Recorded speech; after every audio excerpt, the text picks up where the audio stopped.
It's the people's main event. Vicente Luque versus Niko Price takes place on the main card of UFC 249, Ferguson versus Gaethje. I cannot wait for this fight. This will be autism at its finest level.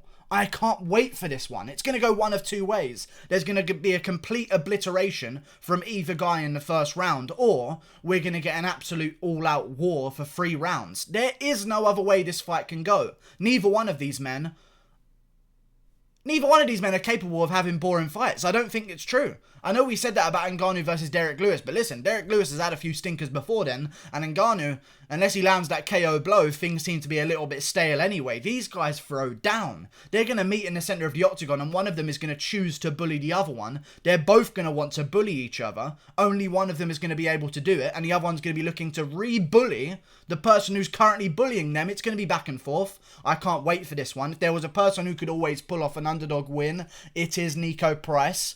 I still don't know who I'm picking. I've picked Vicente Luque.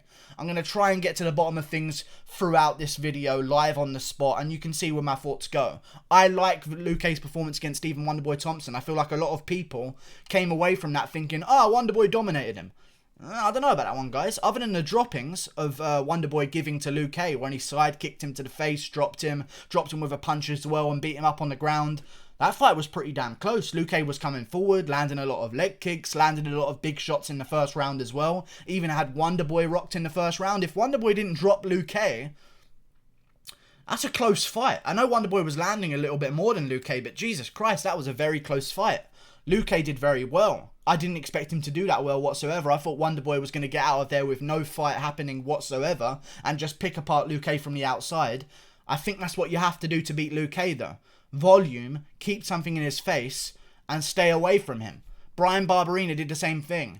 Move back whenever Luque's looking to explode, and then come forward once Luque's already exploded and put the volume in his face, and stop him wanting to throw things back. That Bryan Barberena performance against Luque was very good. However, I don't think Niko Price has the volume-heavy style and the technical striking level to beat Vicente Luque.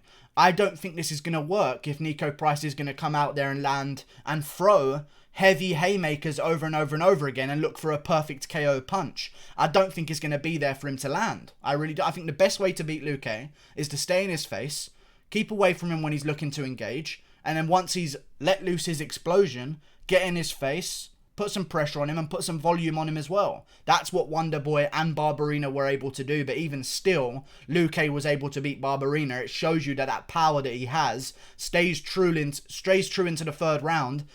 That's not really something we can say about Niko Price. Niko Price has had some amazing fights, but listen, he's got power, very good power in that first round. He's one of my favourite fighters in the UFC welterweight division right now. I hope he wins this one.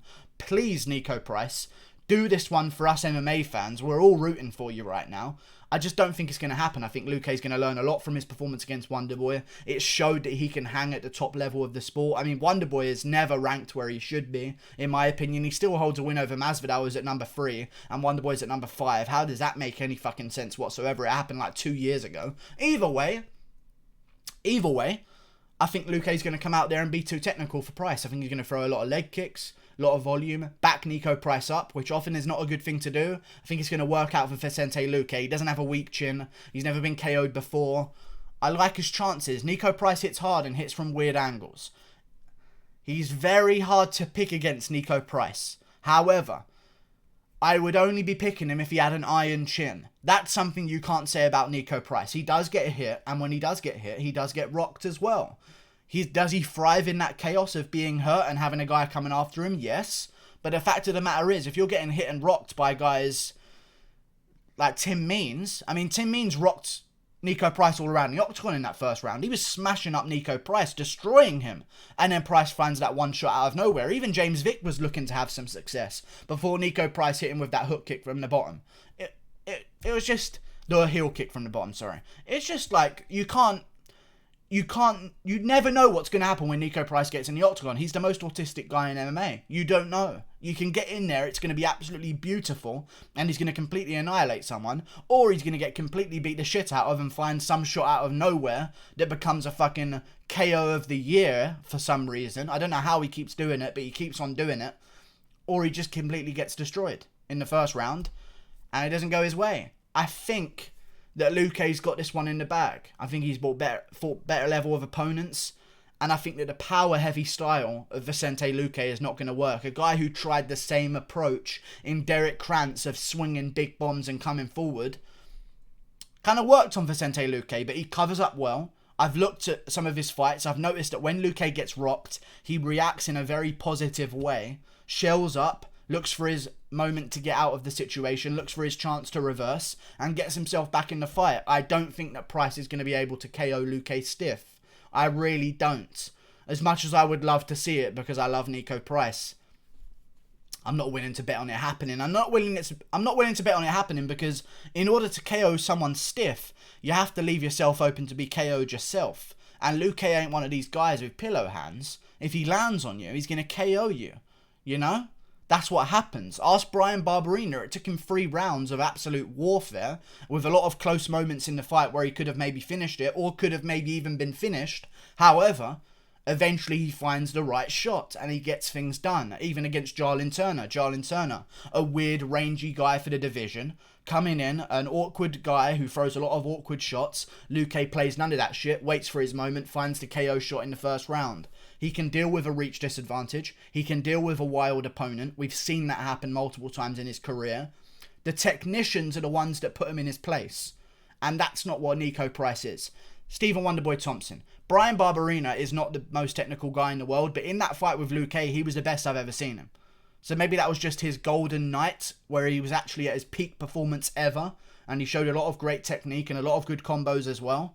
Or maybe Luque's not so good, but either way, a technical striker in Barberena, who was throwing a lot of great combos, a lot of straight shots, was able to land on Luque. Same with Wonderboy. The same with Leon Edwards as well. A lot of straights, a lot of 1-2s.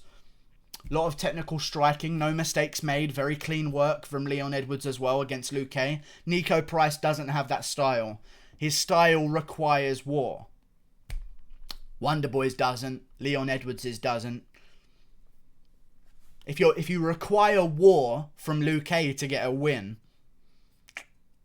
Luque will absolutely oblige you. And he'll say, yeah, sure, we can do that. I'm going to land this big KO shot on your chin and finish you. I think it's going to be a first round finish for Vicente Luque. I think he's the younger guy. He's got a lot more to learn after his last performance. I mean, Niko Price against Jeff Neal, there's not really much to learn there. They headbutted each other. They both went down.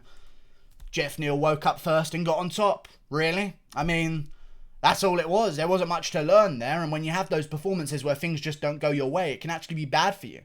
Because you don't reassess yourself. You don't look at your game and realise, hey, I've got something I need to change here. And what the Luque versus Wonderboy fight was a complete show of that.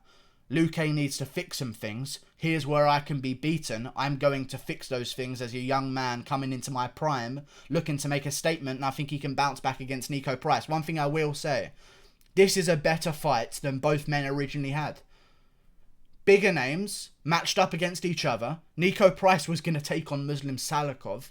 That's how dangerous that fight was for him. Luque's a nice little alternative because Muslim Salikov is dangerous. That's a dangerous fight. So I feel like Niko Price actually might be happy that he's got a shot against Luque because Luque and Salikov could be equal level danger. But Salikov's unranked and below Niko Price.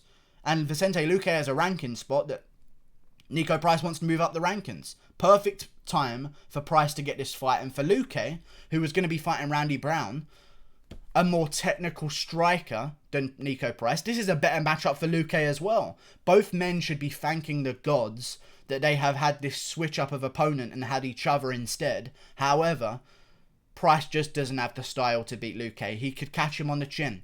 I don't see Luque getting KO'd stiff. And people could play this clip to me back after the fight's over and Niko Price could have caught him on the chin. I don't see it happening, man. I could see maybe Luque getting dropped, but I could see him getting back up and finishing Price. Like, it's just, he's tough. He really is tough. And he did take a bit of a beating against Wonderboy, but that also showed me how good of a shot he could take. Because Wonderboy was sitting down on some of them punches, so much so that he broke his own hands on Luque's fucking head. He's a monster, and he's still got a career ahead of him, and he's going to evolve rapidly after that fight with Wonderboy. I think he's going to implement a lot more skills in this fight. Look for him to go for some leg kicks. Niko Price stands very heavy on that lead leg. He also stands very heavy on his rear leg as well when he's going backwards. But when he's coming forward, he stands heavy on the lead leg. He's weird, Niko Price, the way he does things. He really is. He doesn't have a conventional style whatsoever. But I think if Tim Means can at least batter you around the cage in the first round, I think Price can do it and not get KO'd afterwards. And I think Price can do it for a second round and a third round also if he has to. I just think Price is better. I think Luque can do it for longer. I think Luque is better than Price. I think Luque is better than Tim Means. I think Luque might even be better than Jeff Neal. I'd be willing to bet Luque. That's a close fight between him and Jeff Neal. I think Luque is better than Muslim Salikov, than Randy Brown. I think Luque is a very good opponent, and he lost a close competitive fight with a man who should be top 3 in the welterweight division, but at the time was number 10 for some bizarre fucking reason, even though he beat Masvidal, who was number 3. I don't understand. I know he lost to Pettis, but Jesus Christ, his wins still mean something in the division. Wonderboy's a beast. And they just completely threw him down the rankings and made Luque look like he fought a lesser opponent than he actually did. Wonderboy was this close to beating Woodley. He drew with Woodley and went to a razor-close controversial decision that could have gone either way. Yet somehow he's 10 places away from Woodley in the rankings when he's fighting Luque. It makes zero sense. It really does. Guys don't deserve to drop down the rankings that much. I said the same thing about Damian Maia. Maia was number 11 when Wonderboy was number 10. What was going on with the rankings at that time? It was craziness. Whatever. Good stuff. I'm looking forward to this fight. It's 100% going to be a complete war. And I got my money on Luque. I think he's going to throw a lot of combinations. And for a guy in Niko Price who's looking for single shot counters, which he does, guys come forward, they'll throw something lazy. Price will wing a huge shot over the top of it. I think the combo heavy style of Vicente Luque coming forward is going to be able to stop some of those countering, because when a guy throws combos against you and you're a counter striker, you don't know when's your opportunity to go. You know, do I counter now? Do I counter after these next 2 punches? Do I counter after these 2 jabs?